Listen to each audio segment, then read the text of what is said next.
बिस्मिल्लाहिर्रहमानिर्रहीम। अस्सलाम वालेकुम। आज 13 सितंबर है और दिन है बुध का। सदर पाकिस्तान डॉक्टर आरिफ अलवी साहब ने बड़ा ऐलान कर दिया है। उन्होंने इलेक्शन की तारीख तजवीज़ कर दी है। उन्होंने जो सिकंदर सुल्तान राजा साहब के नाम ख़त लिखा है उसमें क्या कुछ उन्होंने लिखा है और उस पर कन्फ्यूजन क्यों है।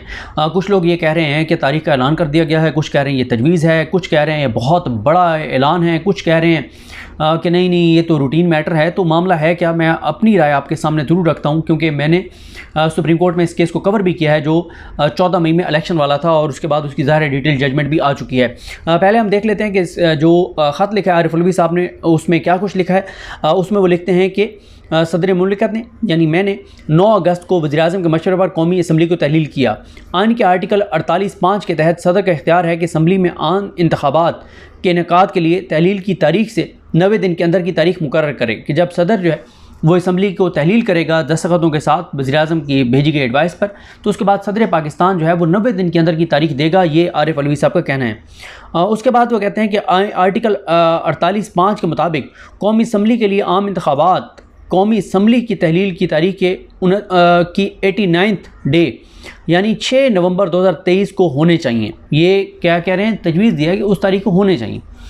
उसके बाद उन्होंने कहा कि अच्छा इसमें लफ्ज़ तजवीज़ नहीं है लेकिन ये हम खुद से यानी उस लैंग्वेज को पढ़ के हम ये कह रहे हैं कि उनकी तरफ से लगा ये कि उन्होंने तजवीज़ दी है। उसके बाद लिखा गया कि आइनी ज़िम्मेदारी पूरी करने की खातिर चीफ़ इलेक्शन कमिश्नर को मुलाकात के लिए मद्दू किया गया ताकि आइन और उसके हुक्म को लागू करने का तरीका वज़ह किया जा सके। चीफ़ इलेक्शन कमिश्नर ने जवाब में बरक्स मौक़िफ़ इख्तियार किया कि आइन की स्कीम और फ्रेमवर्क के मुताबिक ये इलेक्शन कमीशन का इख्तियार है। अगस्त में मरदमशुमारी की इशाअत के बाद हल्का बंदियों का अमल भी जारी है और आइन के आर्टिकल 51(5) और इलेक्शन एक्ट के सेक्शन 17 के तहत ये एक लाजमी शर्त है। उसके बाद सदर मुमलिकत लिखते हैं कि वफाकी वज़ारत कानून इंसाफ भी इलेक्शन कमीशन और पाकिस्तान जैसी राय का हामिल है। उसके बाद चारों सूबाई हुकूमतों का ख्याल है कि इंतखाबात की तारीख का ऐलान इलेक्शन कमीशन और पाकिस्तान का मैंडेट है। अब आ जाएँ सबसे इम्पॉर्टेंट यहाँ से है, वो कहते हैं कि वफाक को मजबूत बनाने, सूबों के दरमियान इत्तेहाद और हम आहंगी के फ़रोग़ और गैर ज़रूरी अखराजात से बचने के लिए कौमी असम्बली और सूबाई असम्बलियों के आम इंतखाबात एक ही दिन कराए जाने पर इत्तफ़ाक़ है। इलेक्शन कमीशन ज़िम्मेदार है कि वह आज़ादाना और मुनसिफ़ाना इंतखाबात के इनेकाद के लिए आर्टिकल 51, 218, 219, 220 और इलेक्शन एक्ट 2017 के तहत तयशुदा तमाम आइनी और कानूनी इक़दाम की पाबंदी करे। तमाम नुकात को मद्देनज़र रखते हुए इलेक्शन कमीशन आइन के मुतल्लिक़ा दफ़ात के तहत सूबाई हुकूमतों और सियासी जमातों के साथ मुशावरत और इस बात के पेश नज़र कुछ मामलात पहले ही ज़ेर समात हैं, कौमी और सूबाई असम्बलियों में एक ही दिन इंतखाबात कराने के लिए अदलिया से रहनुमाई हासिल करे। अच्छा, इस पे मैं आपके सामने अपनी राय रखता हूँ। ये लेटर मैंने आपके सामने रखा कि लेटर में क्या कुछ है। देखें, ये मामला सुप्रीम कोर्ट में ऑलरेडी गया और सुप्रीम कोर्ट में ये गया था कि इलेक्शन की तारीख जो है वो सदर दे सकते थे या नहीं दे सकते थे। जब पंजाब और KPK में इलेक्शन की तारीख का मामला था और सदर पाकिस्तान ने इलेक्शन की तारीख दे दी थी और उस वक्त ये हुआ था कि सदर ने KPK की भी तारीख दे दी थी कि लेकिन बाद में सुप्रीम कोर्ट ने ये मामला इस्टेब्लिश किया अपनी जजमेंट के ज़रिए कि जहाँ पे गवर्नर जो है वो असम्बली की सूबाई असम्बली की तहलील की समरी पर दस्तखत नहीं करेगा वहाँ पर तो मामला कुछ और होगा, लेकिन जहाँ पे गवर्नर दस्तखत कर देगा जैसे KPK के गवर्नर ने कर दिया था तो वहाँ पर तारीख जो है वो गवर्नर देगा। तो इसके बाद फिर आपने देखा कि 30 अप्रैल की फिर सदर ने उसके बाद फिर तारीख आई थी।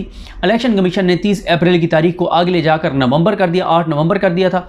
उसके बाद मामला ये सुप्रीम कोर्ट ऑफ पाकिस्तान में गया। सुप्रीम कोर्ट ने 14 मई की तारीख दी थी और सुप्रीम कोर्ट ने वहाँ पर तय कर दिया था कि अगर इलेक्शन 90 दिन से आगे लेकर जाना है तो वो इलेक्शन कमीशन खुद नहीं कर सकता। सुप्रीम कोर्ट ने ये कहा था कि इलेक्शन कमीशन जो दी गई सदर की तारीख है उसको तो आगे नहीं ले जा सकता, अलबत्ता इलेक्शन प्रोग्राम में तब्दीली कर सकता है, इलेक्शन की तारीख में तब्दीली नहीं कर सकता इलेक्शन कमीशन। जो उसके पास इलेक्शन शेड्यूल वो जो जारी करता है, इलेक्शन प्रोग्राम जो है जिसमें 54 दिन का टाइम होता है उसको वो आगे पीछे कर सकता है, लेकिन इलेक्शन की तारीख को इलेक्शन कमीशन आगे नहीं ले जा सकता। ये सुप्रीम कोर्ट ने अपने फैसले में तय कर दिया था। उसके बाद सुप्रीम कोर्ट की जो डिटेल जजमेंट आई है उसमें भी सुप्रीम कोर्ट ये वाज़ेह कर चुकी है कि अगर 90 दिन से आगे मामला लेकर जाना है तो उसके लिए सुप्रीम कोर्ट से रजू किया जाएगा। आर्टिकल 254 का मतलब ये नहीं है जो इस चीज़ को वो करता है कि अगर कोई चीज़ आईनी मुद्दत में ना हो तो उसको वैलिडेट कर देता है। आर्टिकल 254 उसका मतलब ये नहीं है कि वो आपको लाइसेंस दे देता है कि आप इलेक्शन 90 दिन से आगे ले जाएं, साल आगे ले जाएं, 2 साल आगे ले जाएं और फिर आप कहें कि हमारे पास तो आर्टिकल 254 मौजूद है। तो अब ये मामला मेरी जो राय है वो ये है कि सदर ने इलेक्शन की तारीख कौमी असम्बली की हद तक दे दी है, लेकिन सूबाई असम्बलियों की तारीख सदर नहीं दे सकता। इसलिए नहीं दे सकता सदर कि वहाँ पर जो दोनों असम्बलियाँ तहलील हुई हैं, अभी पंजाब और KPK का तो पुराना मामला चला आ रहा है, लेकिन बलूचिस्तान और सिंध के जो हैं वो गवर्नर, उन्होंने असम्बलियाँ तहलील की हैं अपने दस्तखतों के साथ। वहाँ पर फ्लक्स ऑफ टाइम के साथ तहलील नहीं हुई, जैसे पंजाब की फ्लक्स ऑफ टाइम के साथ, यानी टाइम पूरा 48 घंटे होने के बाद वो असम्बली तहलील हो गई थी। तो वहाँ पर अब जो है वो गवर्नर्स ने तारीखें देनी हैं। तो सदर ये कह रहे हैं कि 6 तारीख की मैं तजवीज़ 6 तारीख दे रहा हूँ आम इंतखाबात के लिए कौमी असम्बली की हद तक, क्योंकि कौमी असम्बली की तारीख तो सदर ने देनी है, लेकिन क्योंकि सूबों के इलेक्शन की तारीख गवर्नर्स ने देनी है, तो अब आप अदालत में जाएं कि अदालत इस पे फैसला करे कि 6 मैंने दे दिया तारीख, लेकिन बाकियों का क्या करना है, सूबों का क्या करना है। और क्यों ऑलरेडी सुप्रीम कोर्ट ये फैसला दे चुकी है 14 मई वाला, उसके ऊपर नज़रसानी जो है वो भी वो हो चुकी है, खारिज हो चुकी है, और डिटेल जजमेंट भी आ चुकी है, जिसमें सुप्रीम कोर्ट ने कहा है कि 90 दिन से आगे मामला नहीं जा सकता। और अगर सुप्रीम कोर्ट ने कहा है कि मामला 90 दिन से आगे लेकर जाना है, तो फिर आप जो है वो सुप्रीम कोर्ट से रिजू करेंगे। सुप्रीम कोर्ट इस मामले को देखेगी कि 90 दिन से आगे ले जाना है या नहीं ले जाना, और ले जाना है तो कितने दिन के लिए ले जाना है।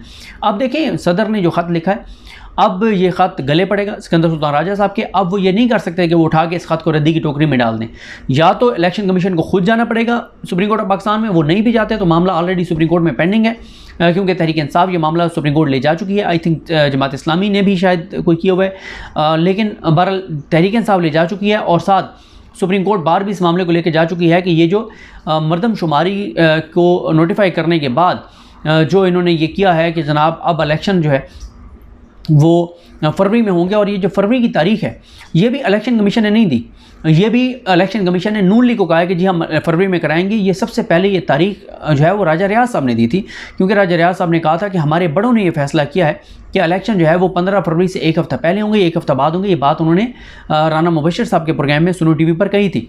उसके बाद कमर दिलशाद साहब ने भी यही बात की।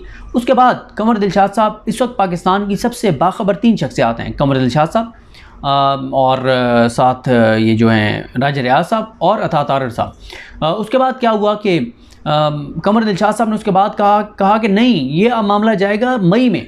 ये ईसा नकवी साहब के प्रोग्राम में ABN न्यूज़ पर उन्होंने कहा कि मई में जाएगा। फिर राना सनौला साहब के मुताबिक ईसा नकवी साहब के प्रोग्राम में कही गई कमर दिलशाद साहब की ये बात सिकंदर सुल्तान राजा के साहब के सामने रखी गई। सिकंदर सुल्तान राजा साहब ने कहा कि मैंने कॉल की थी इनको, कमर दिलशाद साहब को, और कहा कि आप गलत कह रहे हैं, ऐसा नहीं है, हम फरवरी में इलेक्शन करवा देंगे। फरवरी का अभी तक अनाउंस नहीं किया इलेक्शन कमीशन ने, लेकिन राजा रियाज साहब ने जो बात कही उसको कन्फर्म किया इन्होंने सिकंदर सुल्तान राजा साहब ने राना सनौला साहब के साथ नून लीग के वफद के साथ मुलाकात में।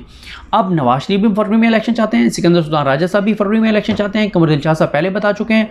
और इस सारे मामले में जो बाकी पीपल्स पार्टी 90 दिन का कह रही है, अच्छा पीपल्स पार्टी में बिलावल कह रहे हैं, जरदारी साहब कुछ और कह रहे हैं, और जो कमरुज़्ज़मान कायरा साहब हैं वो भी कुछ और कह रहे हैं। कमरुज़्ज़मान कायरा साहब के हवाले से तो हामिद मीर साहब ने कहा कि उन्होंने कुंडी साहब ने कहा, फैसल गंज कुंडी साहब ने, कि जनाब ये CCI के इजलास में हमारे नुमाइंदे के तौर पे नहीं गए थे कमरुज़्ज़मान कायरा साहब, वो शहबाज शरीफ की दावत पर गए थे।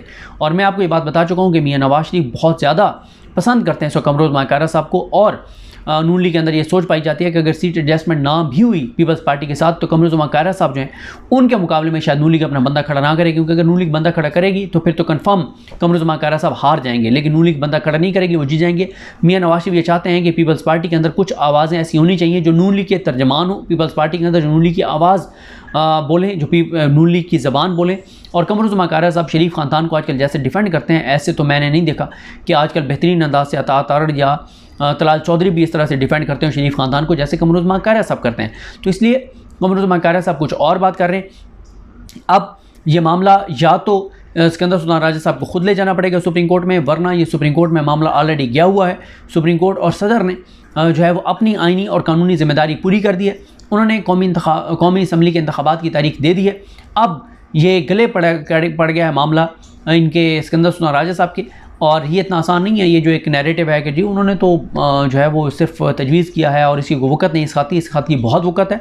ये ख़त बड़ा भारी साबित होगा सिकंदर सुल्तान राजा पर, और अब सिकंदर सुल्तान राजा साहब को मैंने जैसा अर्ज़ किया जाना पड़ेगा सुप्रीम कोर्ट, खुद ये मामला लेकर जाना पड़ेगा और सुप्रीम कोर्ट को मुतमईन करना पड़ेगा। और ये पहला काजी फैसल साहब का इम्तिहान होगा कि वो इस मामले में क्या फ़ैसला करते हैं, क्योंकि नवाज़ शरीफ जो चाहते हैं वो तो कुछ और चाहते हैं और आइन की रिक्वायरमेंट कुछ और है। तो अब काजी फैसल साहब जो है वो नवाज़ शरीफ की ख्वाहिशात के साथ चलेंगे या आइन के मुताबिक, जिस तरह वो कहते हैं कि मैं आइन के मुताबिक चलूँगा, आइन पर चलते हैं। ये तो बहरहाल आने वाले कुछ दिन में वाज़ेह हो जाएगा। लेकिन ये ख़त इतना लाइट नहीं लिया जा सकता। ये बात समझ आ रही है सबको। और आपने देखा कि वो लोग जिन्होंने पहले ये नैरेटिव बनाया था एकदम कि सदर जो है वो इलेक्शन की तारीख देने वाले हैं, जैसे ही लेटर आया उन्होंने पहले कह दिया कि सदर ने तारीख दे दी, फिर उनको समझाया गया कि नहीं अभी नैरेटिव ये ना बनाए कि सदर ने तारीख दे दी, अब ये बनाए कि नहीं तारीख नहीं दी, सिर्फ तजवीज़ दी और तजवीज़ की कोई वक़्त नहीं है। लेकिन मेरे ख्याल है इसकी बहुत वक़्त है। सदर ने अगर इतना कैटेगोरिकल नहीं भी लिखा तो सदर ने जितना एक लिखना चाहिए था उतना एक लिख छोड़ा है, और इससे बहरहाल पाकिस्तान में सियासी और आइनी बहरान में इजाफ़ा हुआ है और बड़ी शिद्दत आई है आइनी और कानूनी और सियासी बहरान में। और देखते हैं इसको पाकिस्तान के अंदर जो पाकिस्तान की कारोबारी मार्केट है वो इसको कैसे रिस्पॉन्ड करती है, ये तो बहरहाल कल पता चलेगा। देखते हैं चीज़ें कैसे बढ़ती हैं। मुझे अपनी दुआ में याद रखें। हम सब काम नासरो। अल्लाह हाफ़िज़।